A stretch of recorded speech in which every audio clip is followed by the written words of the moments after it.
How we're going to my review for Iron Man 3, directed by Shane Black, a film that takes place after the events of the Avengers and follows Tony Stark as he takes on his greatest threat yet, the Mandarin. I'm Tony Stark. I build neat stuff. I got a great girl. And occasionally, save the world. So why can't I sleep?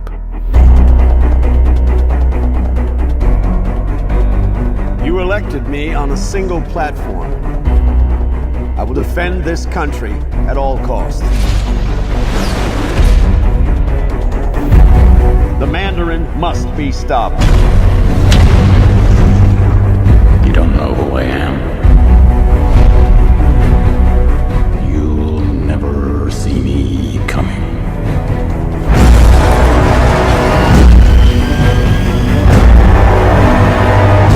Iron Man 3 is of course the third installment in the Iron Man series, and it's also a strict continuation of the events from the Avengers. So right now I'm going to do a quick recap of what I thought of the previous Iron Man films. I liked the first Iron Man. I thought it was really good. In fact, at the time, I would even say it was the best comic book based movie to come out since 2006. However, given what came out later that July, that did not last very long.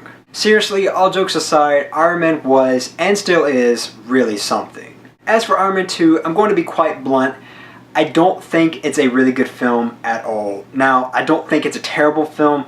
It's just one of those films that seemed to have so much potential, but it ended up falling completely flat on its face. So unfortunately, that's really all I can say about Iron Man 2. Moving on to the Avengers, I liked it. However, I didn't like it nearly as much as everyone else did. I thought it was good, yet slightly stupid fun. And quite frankly, aside from having all these great superheroes all in one film, I thought the film was actually quite forgettable. But enough about Iron Man's past endeavors. How does Iron Man 3 stack up? Well, I'm so happy to report back and say that Iron Man 3 is one hell of a fantastic ride with all these elements that create a very satisfying summer blockbuster. Iron Man 3 has the good story, it's got the action, it's got the comedy, it's got the cool villain, it has a loud upbeat score, and it has some really good performances to boot. Iron Man 3 is directed by Shane Black, who is known for some other writing credits, but he's probably best known for directing Kiss Kiss Bang Bang. And right from the opening scene of Iron Man 3, you can see his direction and screenplay. Iron Man 3 just has that whole style that Kiss Kiss Bang Bang has, which also stars Robert Downey Jr. Again, just like Kiss Kiss Bang Bang, Iron Man 3 has tons of that sort of goofy, fun comedy. So comparing this film to other Iron Mans and even the Avengers, Iron Man 3 is definitely the most comedic, and in fact, I would even describe this film as more of an action comedy than anything else. Now, some viewers might not be completely on board with this, considering that the trailer seems to showcase a more darker, serious story that features Tony Stark being pushed to his limits. And although you do get some of that here, it's very sparse. So I would advise you to just go into Iron Man 3 wanting to have a fun time, and don't go in expecting The Dark Knight or V for Vendetta, because you're just not going to get that. Now I want to talk about something that very well might divide the audience. I do want to post a disclaimer and say that I am not familiar at all with the Iron Man mythos.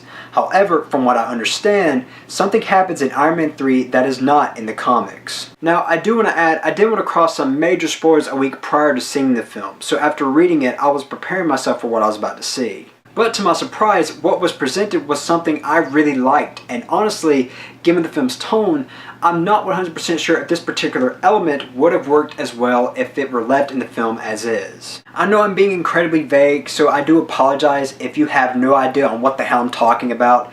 I am dealing with a major spoiler here, so please understand that. So in short, I was completely on board with what was being done. Lastly, as for the performances, I thought they were really good. Robert Downey Jr. is essentially playing himself, and that's not exactly a bad thing. There's really no one who can play the whole witty, fast-talking smartass like him. In other words, he's the only person who can play Tony Stark. There's also a really good performance in the film by a child actor named Simpkins.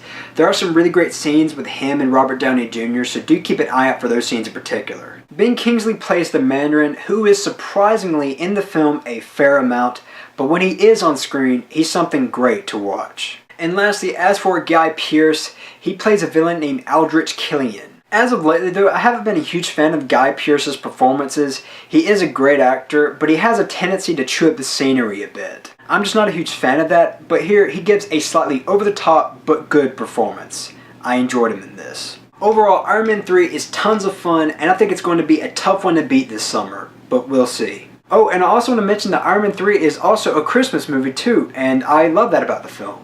I'm going to give Iron Man 3 an incredibly high 4 out of 5. It's a great film, go check it out. I'm Colyn Kirkland, and thanks for watching.